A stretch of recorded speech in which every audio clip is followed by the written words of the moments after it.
Audio Jungle.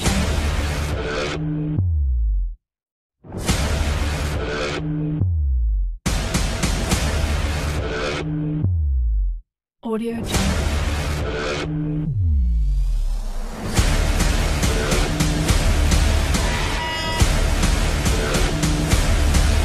Audio Jungle.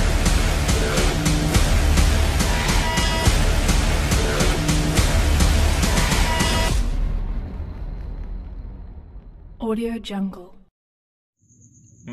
Bismillahirrahmanirrahim. Assalamualaikum warahmatullahi wabarakatuh. Perkenalkan, nama saya Dandi Alfianto. Kali ini saya akan membawakan materi yaitu konsep penilaian dan pembelajaran. Penilaian dalam bahasa Inggris disebut assessment. Sedangkan pengertian dari penilaian adalah proses mengumpulkan, menyintesiskan, menginterpretasikan informasi guna membantu yang ada di kelas, guna membantu keputusan yang ada di dalam kelas. Penilaian dibagi menjadi 3 ranah. Yang pertama, ranah kognitif, yang kedua, psikomotorik, yang ketiga, afektif. Yang selanjutnya yakni pembelajaran. Pembelajaran adalah proses interaksi antara seorang guru dan murid serta sumber belajar dan lingkungan belajar. Dalam bahasa Inggris, pembelajaran disebut dengan learning. Sekian. Assalamualaikum warahmatullahi wabarakatuh. Ya, bismillahirrahmanirrahim. Assalamualaikum warahmatullahi wabarakatuh. Saya akan melanjutkan penjelasan dari Mas Dandi mengenai konsep penilaian PAI berbasis TIK dan konsep pembelajaran PAI yang berbasis TIK. Selanjutnya, poin yang ketiga yaitu konsep pendidikan agama Islam berbasis TIK. Mengenai pengertian pendidikan agama Islam. Yang pertama, Yulis. Beliau berpendapat bahwa pendidikan agama Islam itu adalah usaha sadar dan terencana dalam menyiapkan peserta didik untuk mengenal, memahami, menghayati, hingga mengimani, bertakwa dan berakhlak mulia dalam mengamalkan ajaran Islam yang bersumber dari Al-Quran dan hadis.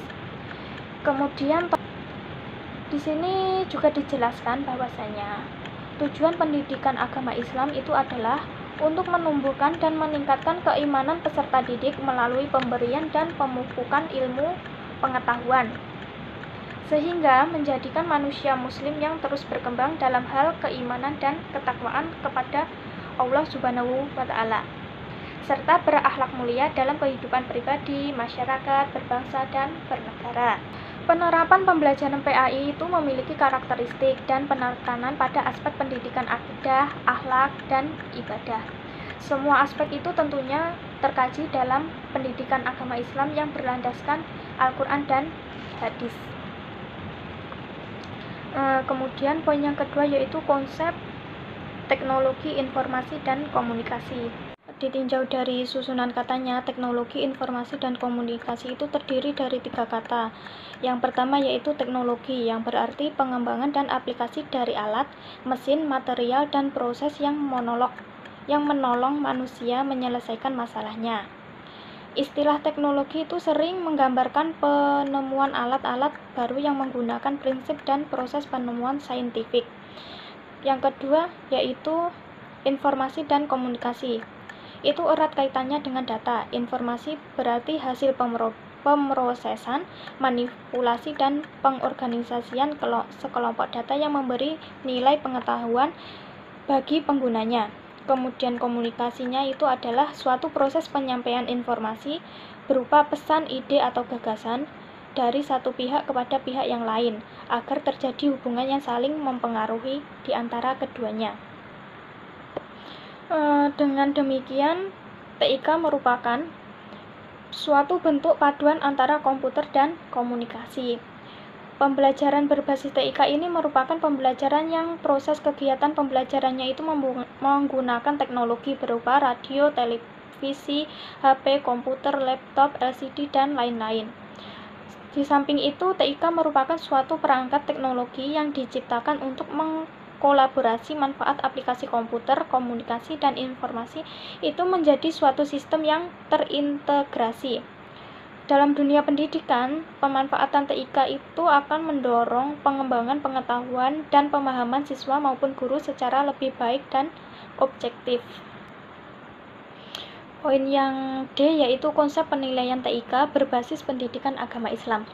Konsep penilaian pembelajaran PAI adalah kegiatan penilaian terhadap tingkah laku peserta didik dari keseluruhan aspek mental, psikologis, dan spiritual religius dalam pendidikan Islam, yang dalam hal ini tentunya yang menjadi tolak ukurnya yaitu Al-Quran dan hadis. Dalam evaluasi pembelajaran PAI itu pada hakikatnya merupakan proses yang sistematis, pengumpulan data atau informasi, menganalisis, dan selanjutnya memberikan kesimpulan terkait dengan pencapaian hasil belajar dan tingkat keefektifan proses pembelajaran PAI.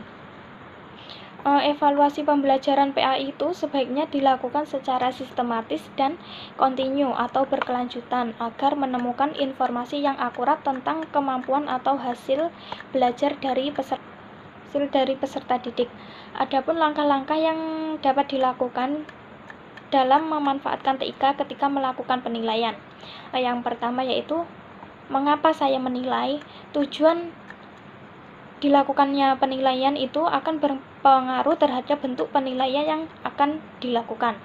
Apakah Anda ingin mengetahui kemampuan yang sudah diperoleh oleh siswa terhadap proses pembelajaran? Ataukah Anda ingin mengetahui pengetahuan awal yang sudah dimiliki siswa? Atau Anda ingin mengetahui gaya belajar siswa? Itu alasan mengapa dilakukan penilaian. Kemudian yang kedua, apa yang akan dinilai? Analisis kembali skenario pembelajaran untuk melihat indikator ketercapaian kompetensi yang sudah dirancang sesuai dengan kompetensi dasar yang akan diajarkan. Kemudian yang ketiga, metode penilaian apa yang digunakan? Nah, di sini guru terlebih dahulu harus menentukan jenis penilaian apa yang akan dilakukan. Apakah bentuknya formatif atau sumatif, termasuk praktik yang harus dilakukan siswa. Terus kemudian bagaimana guru memastikan mutu dari proses penilaian? Penilaian untuk pembelajaran memiliki kualitas yang baik ketika seorang guru itu dapat menggunakannya untuk membuat keputusan tentang pembelajaran siswa. Kemudian bagaimana guru menggunakan informasi hasil penilaian? Informasi hasil penilaian itu dapat digunakan untuk memberikan umpan balik, mengetahui capaian kompetensi siswa guna merancang pembelajaran yang berikutnya. Terus dengan demikian, konsep TIK itu untuk penilaian pembelajaran PAI adalah bahan atau alat baik berupa perangkat lunak atau software maupun perangkat keras hardware yang digunakan oleh guru dalam melaksanakan penilaian dari pengukuran hasil belajar siswa dalam mata pelajaran PAI dengan menggunakan alat berbantuan teknologi informasi dan komunikasi, terutama komputer dalam mengolah penilaian siswa. Assalamualaikum warahmatullahi wabarakatuh. Halo teman-teman, bagaimana kabarnya hari ini? Saya harap kalian semoga tetap dalam lindungan Allah dan semoga kalian diberikan kesehatan selalu. Saya, Intan Cahyani Permatasari, akan melanjutkan materi dari teman-teman saya sebelumnya, yaitu materi yang akan saya sampaikan, pemanfaatan aplikasi TIK dalam penilaian pembelajaran PAI. Nah, karena keberadaan teknologi informasi dan komunikasi atau TIK ini sangat berpengaruh dalam dunia pendidikan, dengan adanya TIK ini akan mempermudah pekerjaan manusia dan juga akan berpengaruh pada pendidikan untuk membuat pendidikan itu menjadi semakin bervariasi. Baiklah, yang selanjutnya saya akan menjelaskan mengenai konsep pemanfaatan aplikasi TIK dalam penilaian pembelajaran PAI. Nah, TIK juga dapat membantu guru dalam mengembangkan alat penilaian hasil belajar siswa. Nah, teknologi ini memiliki peran yang sangat penting dalam pembelajaran atau hasil belajar siswa agar menjadi efektif dan efisien. Nah, penggunaan TIK dalam penilaian ini melibatkan penggunaan perangkat digital untuk membantu dalam mengembangkan penyediaan, penyimpanan, pelaporan, tugas penilaian siswa, tanggapan, nilai, atau umpan balik. Nah, salah satu perangkat lunak yang digunakan guru dalam menilai hasil belajar siswa yaitu Microsoft Excel. Perangkat lunak atau software ini secara garis besar merupakan kelompok perangkat komputer atau perangkat yang ada di dalam komputer dan merupakan salah satu program pengolah angka. Nah, dari program ini kita bisa memanfaatkan Microsoft Excel untuk penilaian pembelajaran PAI. Baiklah teman-teman, tadi pengantar dari saya cukup sekian. Kemudian yang selanjutnya akan saya jelaskan contoh penggunaan aplikasi Microsoft Excel untuk penilaian pembelajaran PAI. Nah, di sini saya telah menulis data dari siswa, terdiri dari 10 siswa. Kemudian di sini ada kolom untuk nilai ulangan harian. Kemudian ada kolom untuk nilai ujian tengah semester, dan yang terakhir ada kolom untuk nilai ujian akhir semester. Untuk selanjutnya, misalnya ada seorang guru yang ingin mengetahui berapa nilai dari masing-masing siswanya untuk ulangan harian. Nah, langsung saja saya telah mendownload file ini dari Google. Di sini terdapat title bar yang berjudul format penentuan kriteria ketuntasan. Nah, di sini juga ada identitasnya, ada identitas mata pelajarannya yaitu Pendidikan Agama Islam, dan untuk kelasnya kelas 11 semester ganjil. Kemudian di sini juga ada kompetensi inti, di mana kompetensi inti ini merupakan gambaran kompetensi utama yang harus dicapai siswa dan meliputi 4 aspek. Nah, 4 aspeknya ini terdiri dari KI 1 atau aspek spiritual, kemudian KI 2 aspek sosial, KI 3 aspek pengetahuan, dan KI 4 aspek keterampilan. Nah, di sini juga ada kompetensi dasar. Kompetensi dasar itu merupakan suatu kompetensi setiap mata pelajaran pada setiap kelas yang diturunkan dari kompetensi inti, di mana kompetensi dasar ini juga terdiri dari aspek nilai sikap berdasarkan KI 1 dan KI 2, kemudian aspek pengetahuan dari KI 3, dan yang ketiga yaitu aspek keterampilan dari KI 4. Nah, di sini juga ada indikator, di mana indikator ini merupakan turunan dari kompetensi dasar. Indikator ini merupakan perilaku yang dapat diukur atau diobservasi untuk menunjukkan ketercapainya suatu kompetensi dasar tertentu dan yang menjadi acuan dalam penilaian mata pelajaran tertentu. Nah, kita bisa mengukurnya dengan menggunakan kata kerja operasional yang dapat diamati dan diukur yang mencakup 3 aspek nilai tadi, yaitu aspek sikap dari KI 1 dan KI 2, kemudian aspek pengetahuan dari KI 3, dan aspek keterampilan dari KI 4. Nah, tadi kan ada seorang guru yang ingin mengetahui berapa nilai ulangan harian dari masing-masing siswanya. Di sini langsung saja ada 3 aspek yang menjadi pertimbangan guru dalam menentukan nilai KKM suatu siswa. Nah, misalnya, guru tersebut harus memperhatikan 3 aspek yang menjadi pertimbangan dalam menentukan nilai KKM. Karena dalam kurikulum 2013 telah mengalami perubahan dan perubahan tersebut juga diikuti dalam perubahan penilaian hasil belajar siswa, di mana penilaian hasil belajar siswa ini guru tidak lagi menggunakan penilaian acuan norma tetapi menggunakan penilaian acuan kriteria. Nah, pada prinsipnya pembelajaran berdasarkan nilai acuan patokan yang diaplikasikan pada prinsip pembelajaran tuntas itu mensyaratkan untuk siswa menguasai kompetensi dasar dan indikator pada setiap mata pelajaran tertentu.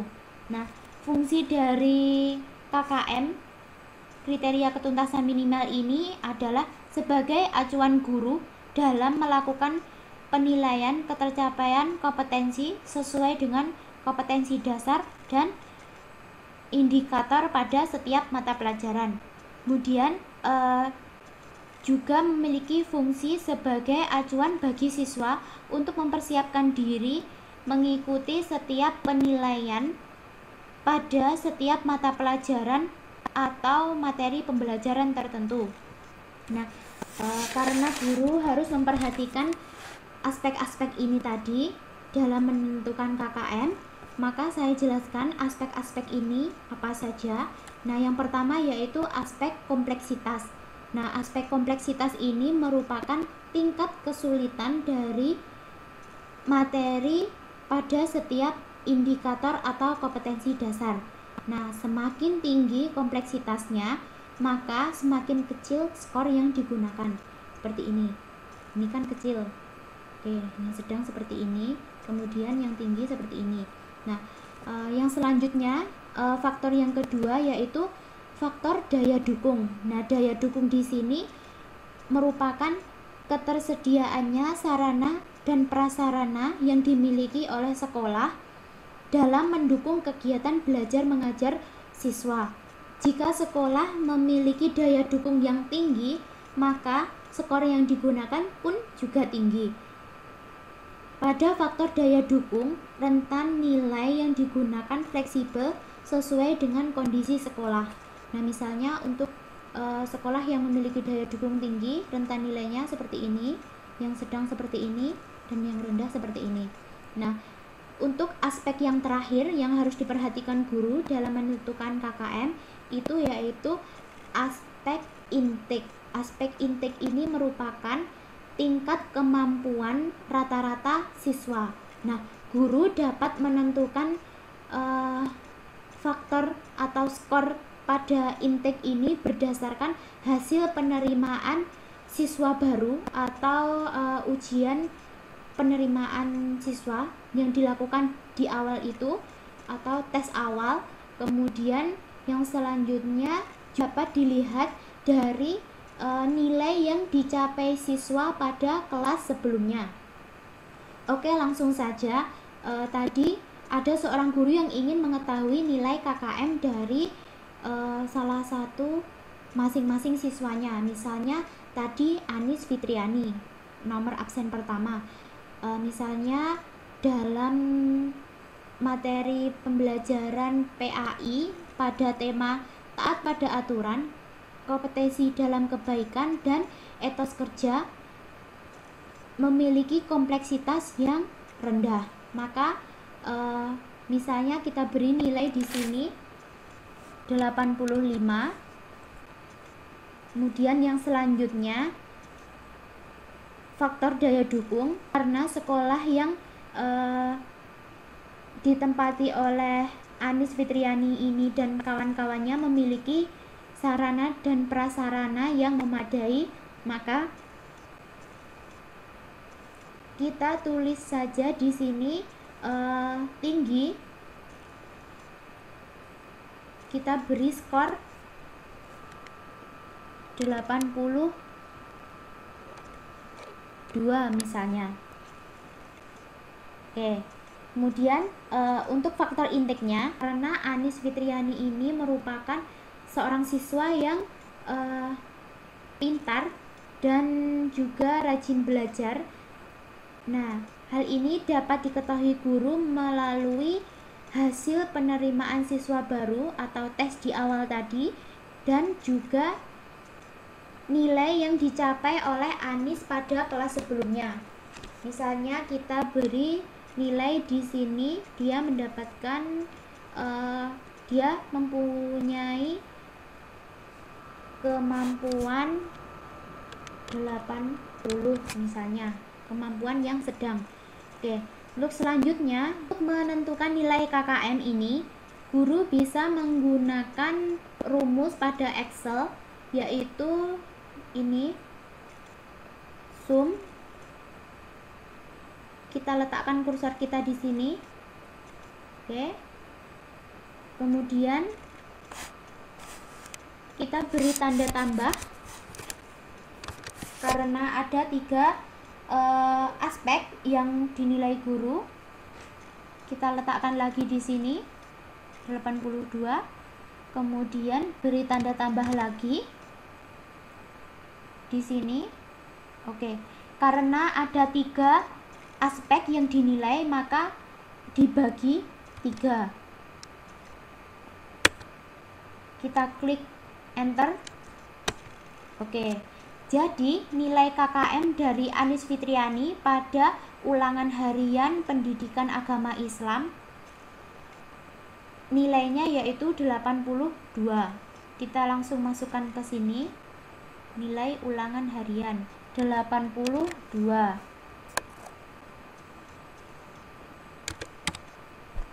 Oke. Nah, sudah ketemu keseluruhan nilai ulangan harian dari siswa guru tersebut masing-masing. Misalnya, guru ingin mengetahui nilai tertinggi dari kelas tersebut, maka kita bisa menggunakan rumus Excel ini, max. Kita taruh kursor kita di sini sampai bawah karena ada 10 siswa. Kemudian kita klik enter. Nah, nilai maksimal dari siswa tersebut yaitu 89, nilai tertinggi. Oke, misalnya guru tersebut ingin mengetahui nilai terendah dari 10 siswanya. Kita ketik di sini nilai terendah. Nah, kita bisa juga menggunakan aplikasi atau fungsi dari Excel ini, yaitu min. Kita letakkan kursor kita di sini dari atas ke bawah. Oke, langsung kita klik enter. Nah, nilai terendah dari 10 siswa ini yaitu 72. Misalnya guru tersebut ingin mengetahui nilai rata-rata kelas dari kelas tersebut. Kita klik di sini, kita ketik nilai rata-rata kelas. Rumus dari nilai rata-rata kelas yaitu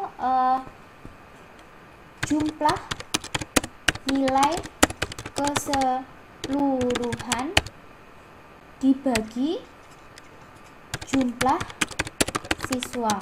Nah, karena nilai keseluruhannya belum kita ketahui, maka kita bisa menggunakan salah satu rumus fungsi Excel, yaitu autosum, dengan cara seperti ini. Kita letakkan kursor kita di angka 82 sampai ke bawah, sampai ke baris yang kosong, baris dan kolom yang kosong. Kemudian kita langsung menggunakan autosum atau penjumlahan otomatis. Kita klik. Nah, ketemu nilai keseluruhan dari siswa tersebut, dari 10 siswa tersebut yaitu 812. Nah, untuk mengetahui nilai rata-rata, kita bisa menggunakan rumus fungsi yaitu average. Kemudian kita letakkan kursor di sini karena nilai atau jumlah keseluruhan nilai dari 10 siswa tersebut yaitu 812. Kemudian kita letakkan kursor kita di sini, kita beri tanda garis miring karena nilai rata-rata kelas itu jumlah nilai keseluruhan dibagi jumlah siswa. Nah, jumlah siswanya yaitu 10 orang, maka kita klik di sini 10. Lalu kita klik enter. Nah, maka akan ketemu nilai dari rata-rata kelas tersebut yaitu 81,2. Baiklah teman-teman, bagaimana penjelasan dari saya? Mohon maaf jika penjelasan saya malah menambah kerumitan dan malah membingungkan kalian, karena kita semua di sini sama-sama belajar, dan mohon maaf jika terjadi kesalahan dalam penjelasan karena saya juga belum terlalu menguasai dalam aplikasi Excel ini. Untuk selanjutnya, terima kasih kepada teman-teman yang telah mendengarkan materi dari kami satu kelompok. Akhirnya semoga apa yang telah kami jelaskan tadi dapat memberikan manfaat bagi kita semua. Akhirnya, assalamualaikum warahmatullahi wabarakatuh.